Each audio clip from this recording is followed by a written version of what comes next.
बिस्मिल्लाहिर्रहमानिर्रहीम। अल्लाहुम्मा सल्ली अला मुहम्मद व आले मुहम्मद। बयान किया जाता है कि इराक के शहर फलूजा के एक नवाही गांव में एक मुत्तकी और परहेजगार आबिद रहता था। उसका ज्यादातर वक्त अल्लाह करीम की इबादत और रियाजत में गुजरता था। एक दिन उसके सामने किसी ने इमाम मेहदी अलैहिस्सलाम का जिक्र किया और बताया कि बहुत से खुश नसीब ऐसे भी हैं जिनको इमाम से मुलाकात का शर्फ हासिल हो चुका है। आबिद शायद पूरे तौर पर इस बात का यकीन नहीं रखता था कि इमाम मेहदी अलैहिस्सलाम दुनिया में तशरीफ ला चुके हैं। उसने आजमाने की खातिर सोचा कि अगर इमाम मेहदी दुनिया में आ चुके हैं तो उनसे मुलाकात करनी चाहिए, और अगर नहीं आए तो फिर इस गलत अकीदे को दुनिया पर जाहिर करना जरूरी है। ये ख्याल आते ही उस आबिद ने अपने खाने पीने का कुछ सामान लिया और एक पहाड़ की छोटी सी गार को अपना मस्कन बना लिया। उसने अल्लाह की बारगाह में इल्तिजा की कि ऐ दिलों का हाल बेहतर जानने वाले, मैंने तेरे वली बरहक इमाम मेहदी से मुलाकात की खातिर खुद को दुनिया से जुदा कर लिया और इस काम के लिए खुद को खालिस कर लिया। तू चाहे तो मुझे उस वक्त तक मौत से दूर रख जब तक मेरी इमाम आखिरुज़्ज़मान हजरत मेहदी से मुलाकात ना हो जाए। अगर ये सब गलत है कि इमाम मेहदी दुनिया में तशरीफ ला चुके हैं तो फिर मुझको इल्हाम के जरिए इस बात से भी मुत्तला कर दे ताकि मुझ पर हकीकत आश्कार हो सके और मैं लोगों को बता सकूं कि इमाम मेहदी अभी दुनिया में तशरीफ नहीं लाए। इस मुनाजात के बाद उसने खुद को वाकई इबादत और रुकू व क़याम व सुजूद और गिरियाजारी के लिए वक्फ कर दिया। अब यूं हुआ कि इस आबिद के दिन रात और सुबह शाम अल्लाह के हुजूर इसी मुनाजात और गिरिया में गुजरते कि इस पर हकीकत खाल वाज़े करते, और अगर इमाम मेहदी मौजूद है तो उनसे मुलाकात करवाते।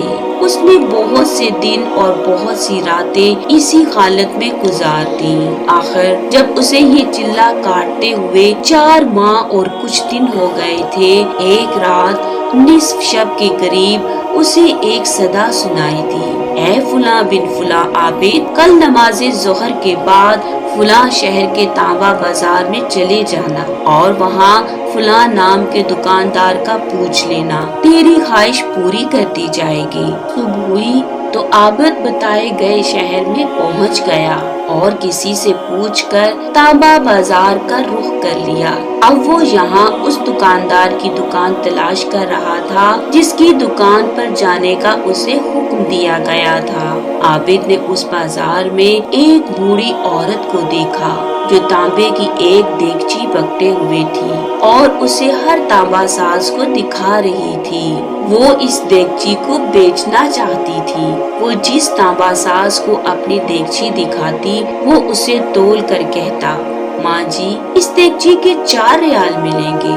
बूढ़ी औरत जवाब में कहती, ना भाई, मैं तो इसे 6 रियाल में फरोख्त करूंगी। वो एक के बाद एक दुकानदार के पास गई।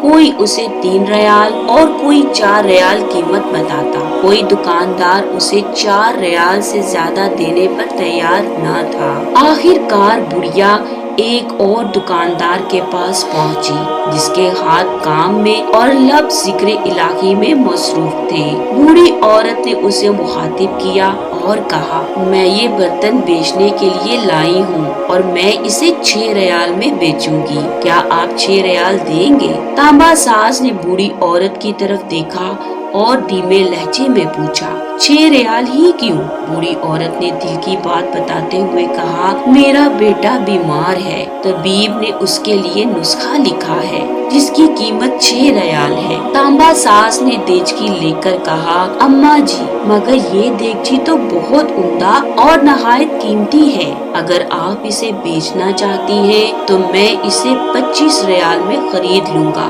बूढ़ी औरत ने कहा, क्या तुम मेरा मजाक उड़ा रहे हो? तांबा वाले ने जवाब दिया, अगर मैं मजाक करूं तो अल्लाह मुझे माफ ना करे, मैं वाकई 25 रियाल दूंगा। ये कहकर उसने बर्तन लिया और बूढ़ी औरत के हाथ में 25 रियाल रख दिए।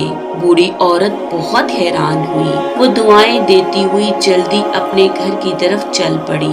आबिद ये सारा माजरा देख रहा था। जब वो बूढ़ी औरत चली गई तो आबिद ने तांबे की दुकान वाले से कहा, चचा, लगता है आपको कारोबार नहीं आता। बाजार में कमो बेश सभी तांबे वाले इस देगची को तोलते थे और 4 रियाल से ज्यादा किसी ने इसकी कीमत नहीं लगाई और आपने 25 रियाल में इसे खरीद लिया। बूढ़े तांबा सास ने कहा, मैंने बर्तन नहीं खरीदा है, मैंने उसके बच्चे का नुस्खा खरीदने के लिए और 1 हफ्ते तक उसके बच्चे की देखभाल के लिए पैसे दिए हैं। मैंने इसे इसलिए ये कीमत दी कि घर का बाकी सामान बेचने की नौबत ना आए। आबिद हैरानी से दुकानदार का चेहरा देख रहा था। इतने में दुकान के अंदर से एक नूरानी चेहरे वाले खूबसूरत नौजवान की सूरत नजर आई। उस नौजवान ने आबिद को उंगली के इशारे से अपनी तरफ मतवज्जो किया और फरमाया, क्या तू हमारे वजूद और हमारी मौजूदगी पर शक करता है? याद रख, अल्लाह कुल्ले शैइन कदीर है। अल्लाह करीम जो इदरीस व ईसा और हिजरो इलियास को और असहाबे कहफ को सदियों की जिंदगी अता कर सकता है, वो मुझे तोलानी जिंदगी क्यों नहीं अता कर सकता? और ये भी याद रख कि हम गारों में बैठकर चिल्ला कशी करने वालों के पास नहीं बल्कि उनके पास आते हैं जो खुदा की रजा के लिए हल्के खुदा की खिदमत करते हैं। अल्लाह करीम हमें सिराते मुस्तकीम पर चलने और हल्के खुदा की खिदमत करने की तौफीक अता करे। अल्लाहुम्मा सल्ली अला मुहम्मद व आले मुहम्मद।